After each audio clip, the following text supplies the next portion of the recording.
Okay, so we're going to move on to our last talk for the day, and I'm going to introduce our last speaker, Jesse Mike.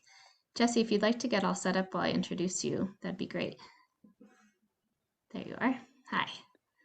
Okay, Jesse Mike is the coordinator of the Dene Native Plants Program under the Navajo Nation Department of Fish and Wildlife and Navajo Natural Heritage Program. He has been working on seed collecting, growing, restoration, and outreach on the Navajo Nation with the Dene Native Plants Program since 2018. Currently, he's based out of Fort Defiance, Arizona, where he manages the program's seed lab and greenhouse.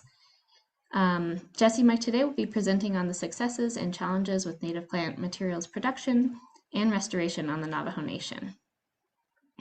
Okay, it looks like you're all set up, but we can't hear you quite yet, Jesse. Oh, you're on mute. Here you go. Okay. Are you all set? Can you hear me? Yes, I can hear you now. I am. Yep, you're good to go. Okay, yeah, just let me know if you're seeing the wrong screen or can't hear me. But yeah, thank you everyone for logging in and sticking with it till the end. Yeah, my name is Jesse Mike. For any of my relatives that are watching, Shay, Jesse, Mike, Ginishe, Bilagana, Nishlan, Twitter, Ni Bashishin, Ado, Bilagana, Ada, Shiche, Twitter, Ada, Chanele. So I work for the Navajo Nation Department of Fish and Wildlife and the Navajo Natural Heritage Program. And specifically, I coordinate a program called the Dene Native Plants Program. And so today, like I said, I'll be talking about the successes and challenges with native plant material production and restoration on the Navajo Nation. And so pretty much I'll be talking about what we've been able to accomplish with the Dene Native Plants Program since our inception. So the Dene Native Plants Program is a really great program, and we have a mission to serve as a living library of native plants for restoration, conservation, and to provide the Dene people with access to locally sourced native plants.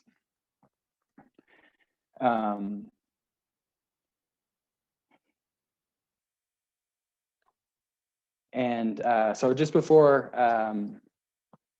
I get into it, I just want to acknowledge my team. Let's see here.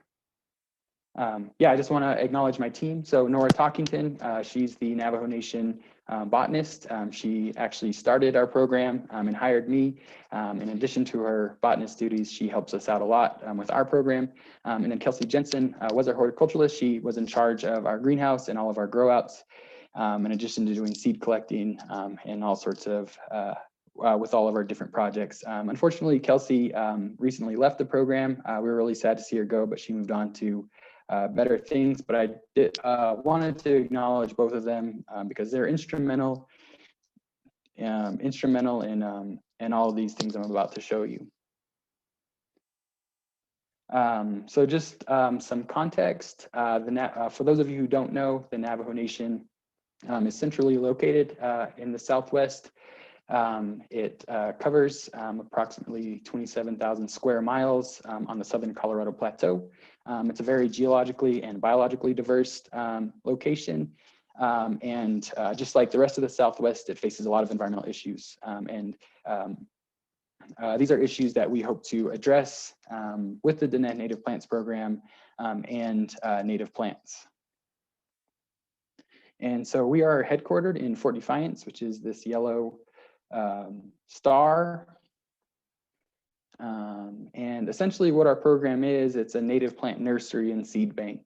So in Fort Defiance, we have a warehouse where we process all of the native seed that we collect, process and store all of the native seed that we collect from across the Navajo Nation. We also have a greenhouse that we use to grow out all of our different native species for various restoration and other projects.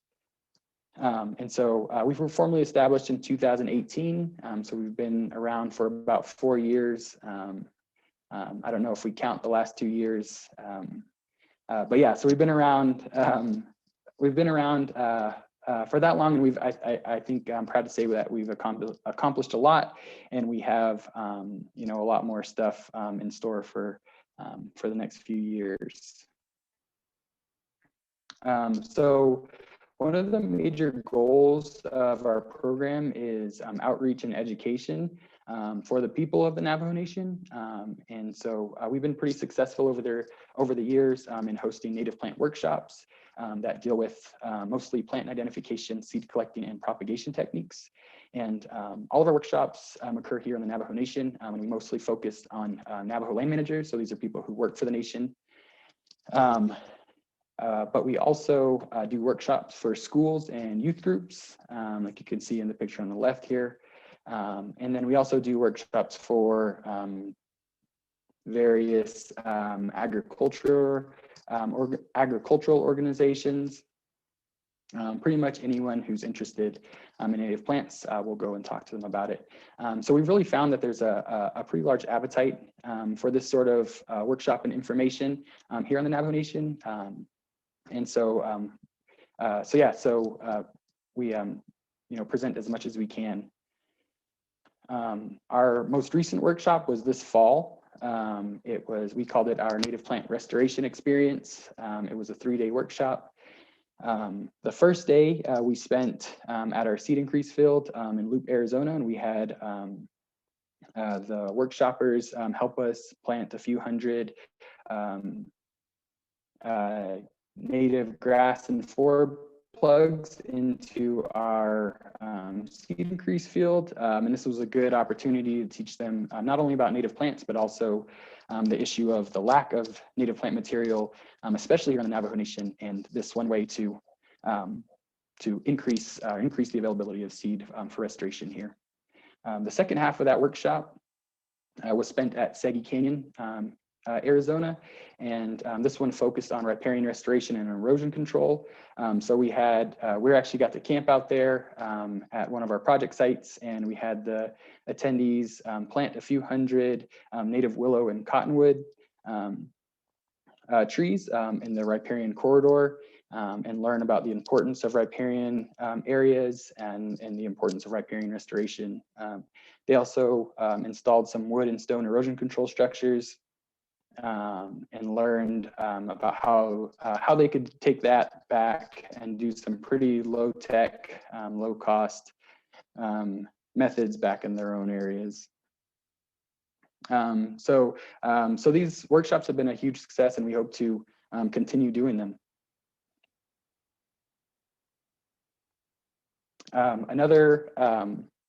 Another big success we had this past year was hiring a dedicated seed collecting crew. So our small core team, we have a lot on our plate, and we don't have as much time as we'd like to spend out collecting seed for our seed bank. So this year we partnered with the Ancestral Lands Conservation Corps to hire 2 native young adults, local from the area. And we basically gave them a crash course in botany, plant identification, and seed collecting, and then sent them out across the Navajo Nation to some really cool places to collect seed. And this was really beneficial for us to increase the capacity of our seed bank. But it was also really good to introduce these 2 gentlemen to the field of natural resources. And again, we learned a lot from it. This is something we hope to continue to do, hiring seasonal crews. And we learned a lot about, you know, logistics and safety, and, you know, what works and what doesn't work as far as training a seed collecting crew. So that was really great. And then finally, I think this is, for me, one of the most hard-fought accomplishments was the installation of our pilot seed increase field. And this actually started back in 2020. We installed a small 1/8 acre seed increase field where we came in and installed some water tanks, drip irrigation, and weed cloth, and then planted about 1,000 native grasses into this small plot, just to kind of get some experience with, to see if this is something we could do. And I'm happy to say that it was a success. This past fall, we had our first harvest. We had a little bit of mortality, but for the most part, our plant survived and produced a ton of seed. So that was really great. Also this past fall, we expanded it, and this is where the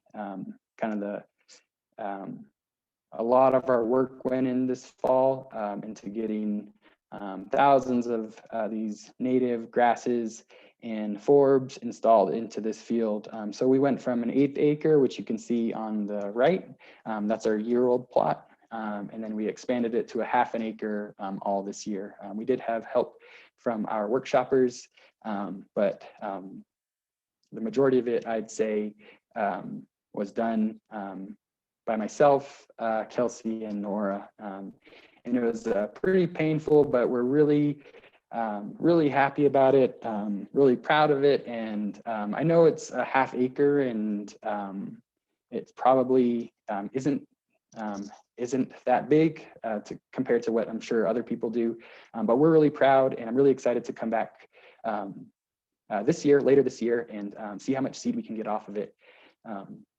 And yeah, so there were 11 species of grasses and forbs in here. Again, this is like our pilot field, so we just wanted to throw everything we had at it and see what species worked, what didn't. And so, yeah, that was a big success. And also spent a lot of times on our hands and knees planting all these out.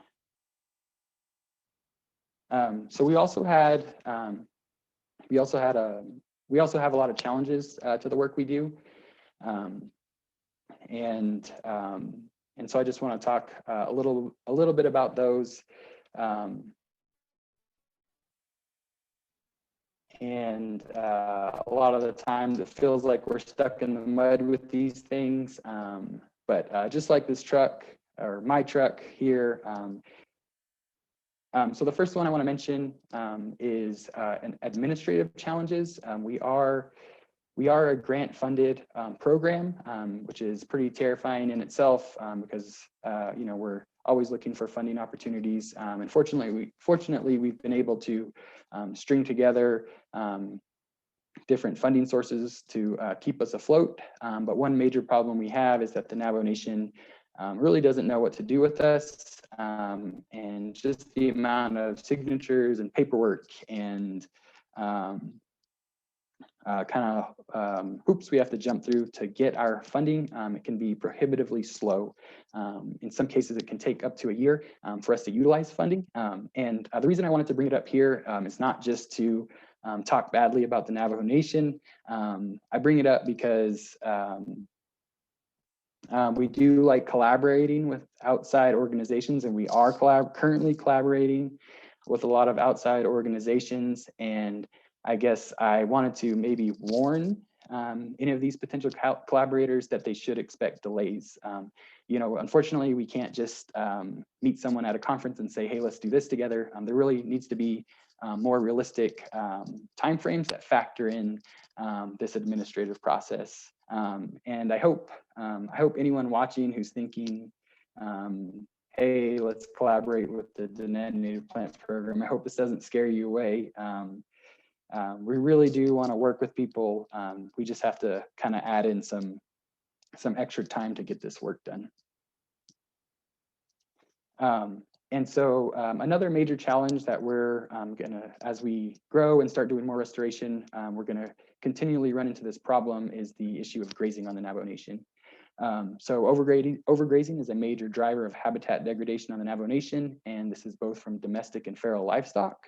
There are just way too many animals out there on the Navajo Nation that are really hammering an already arid and often drought-stricken region. And then, as you can see in this picture, a lot of the Navajo Nation is severely overgrazed.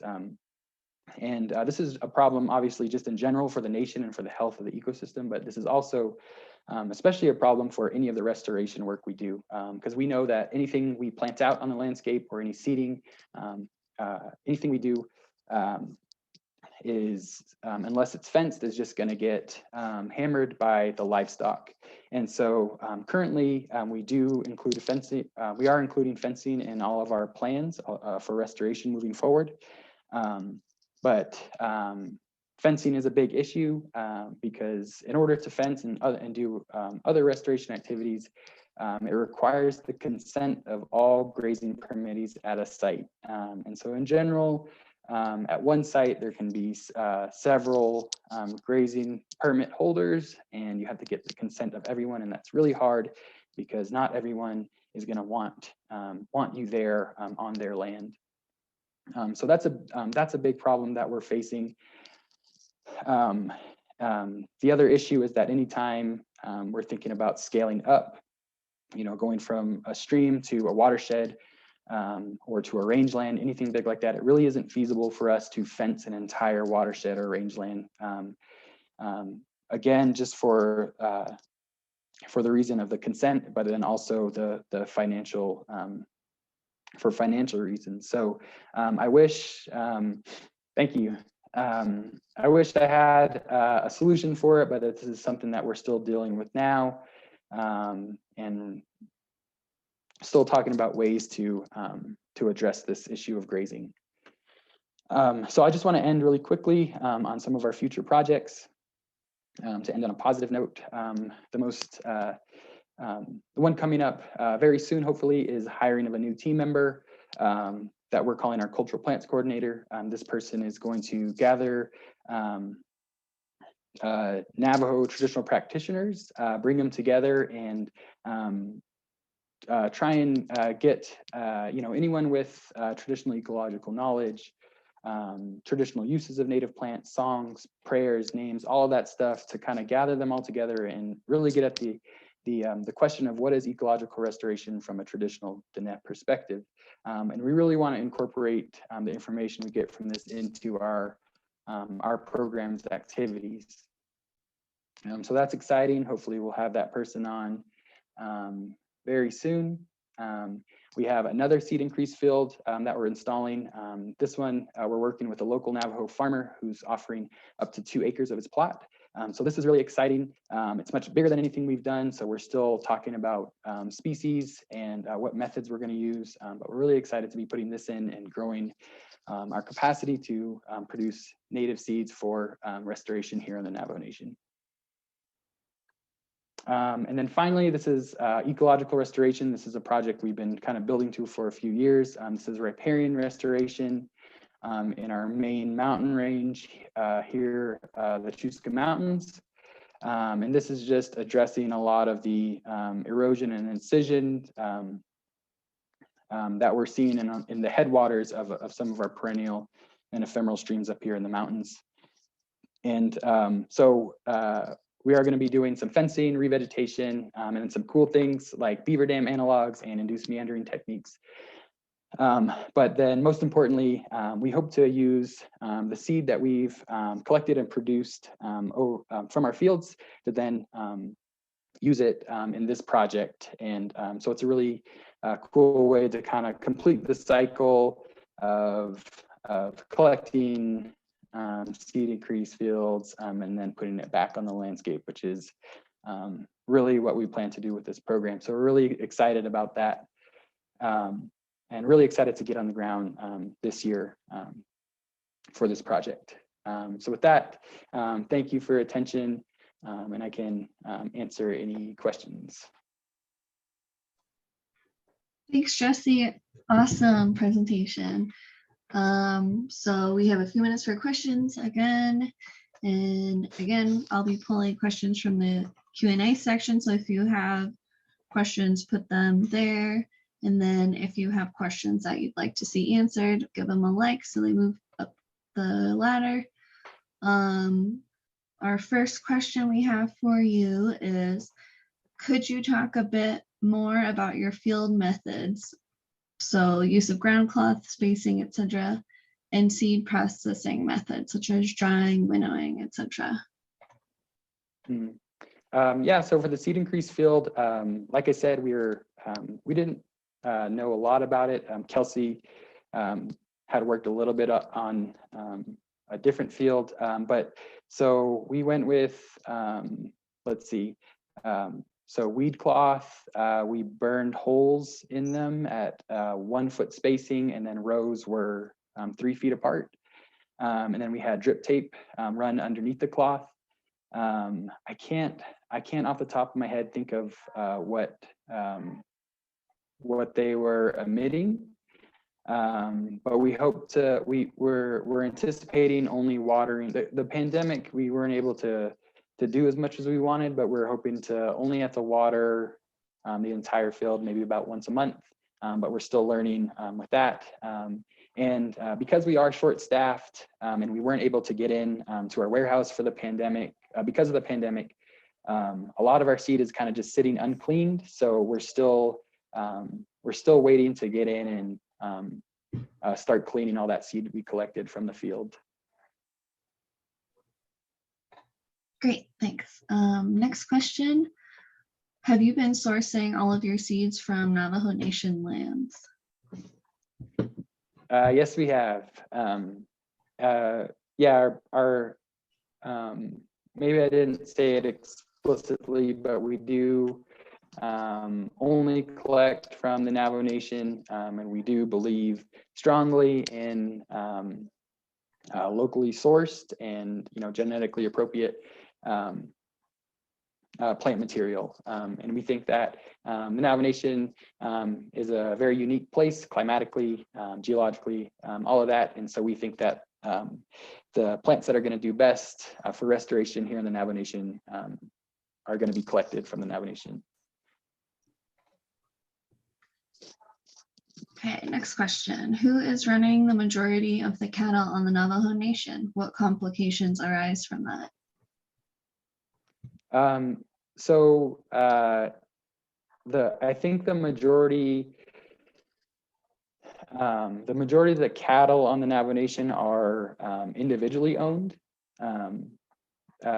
Like I mentioned, the grazing permit is kind of a thing that gets passed down, from one generation to the next. As far as I'm aware, there aren't very many like ranching businesses or anything like that on the Navajo Nation. It's mostly just individually owned, which leads to the big problem of we have all of these people that we need to get consent for to do restoration in these areas. Okay, next question. What was the cost of the seed increase field, or do you have a price for pounds or PLS from your field? Off the top of my head, we don't have a cost. This is something that we do want to address in our next field, in the bigger, 2-acre field, because like I said, that field is, we're working with the Navajo farmer, and we want to eventually give, we want to get it started and help him get it started, but eventually we want to give it over to him. And so that's actually something that I need to talk to Maria about.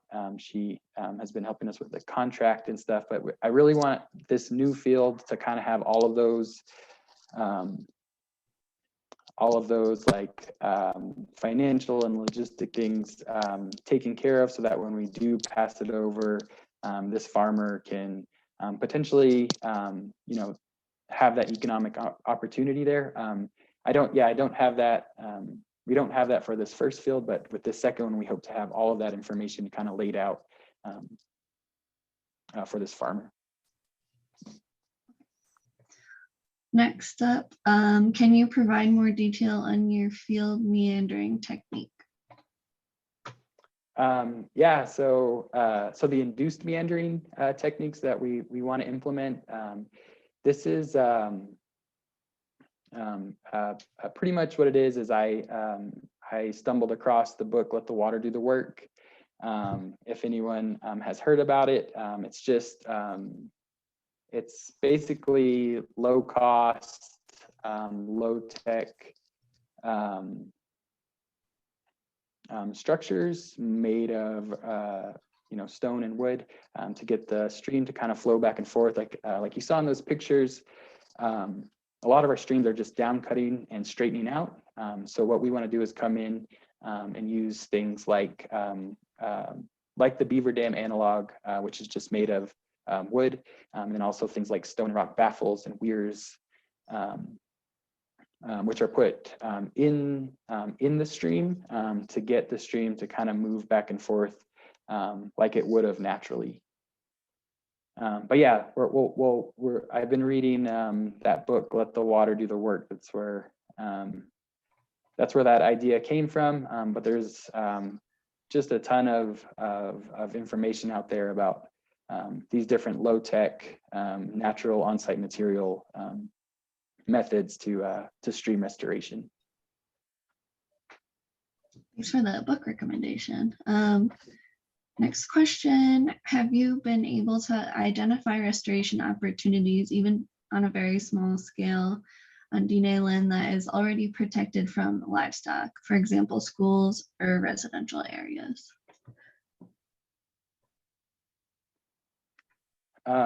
No, that's a really good idea though.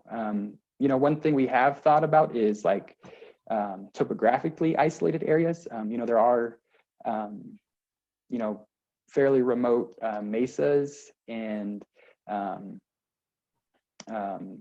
you know, peaks and canyons that are harder to access. We have thought about not necessarily restoring those areas, but using those areas as seed sources, because a lot of times the grazing is so heavy that there isn't much seed to collect. But that's a really good idea. And it would also be a good idea as far as outreach to use things that are maybe more protected because of human infrastructure, like at a school. Awesome. I think we can get through the rest of the questions. Next one is, do you use herbicide in your seed farm? Is it necessary with the plastic mulch? And thanks for your presentation and efforts. We don't use herbicide. We haven't had the weed cloth does a really good job of keeping the weeds out. The holes that we burn in them are only about that big, and so it keeps most of the weeds out. We do the field has only been in for a year, and it's only we don't spend very much time or effort weeding, but we do a little weeding by hand. And I don't, you know, I can't really say about our bigger field if that's something that we would switch to, but right now we don't plan to use any herbicide. Awesome. Next question, when conducting community outreach, does your organization incorporate traditional language when conducting activities like plant identification, especially when working with elders? It could be an opportunity for language revival and sharing traditional knowledge. Yeah, you know, as much as we can. So I'm still learning that aspect, the Navajo names of plants. That's something we're still learning as we go. But anytime we can talk about a traditional Navajo name or a use, we do include it. And that's the thing. That's what we're hoping to build with our cultural plants coordinator. Is we want to move. We want to move away from only doing like Western restoration, scientific name, plant identification, and hopefully if we can get the right people, the right practitioners together, we want to start having workshops that pertain to, you know, traditional ecological knowledge or traditional uses, and start incorporating that into our program in these workshops. But yeah, so as much as we can, we do try and include that as much as we know. Last short question. For the species you have and seed increase, do you have to clean the seeds before storage? And if so, are you able to do that on site?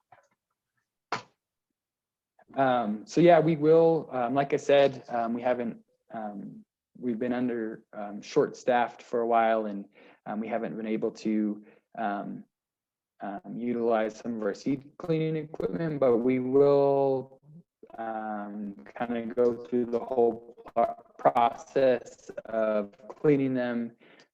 We have our own kind of database that's based on the Seeds of Success data. So we will kind of use that database to clean. So we'll clean our seed and then kind of put it into our database and keep track of, you know, the weight of seeds and all of that. So yeah, we'll be going through, hopefully we'll be going through the whole process of seed cleaning and accessioning and all that. Awesome. Those are all the questions. So thanks so much again, Jesse, for the awesome talk. And I'll hand it over to Maria to wrap up the day. Yeah, thanks so much, Jesse. That was really interesting, and your model for local collecting and production and use is super awesome. So that's great to hear.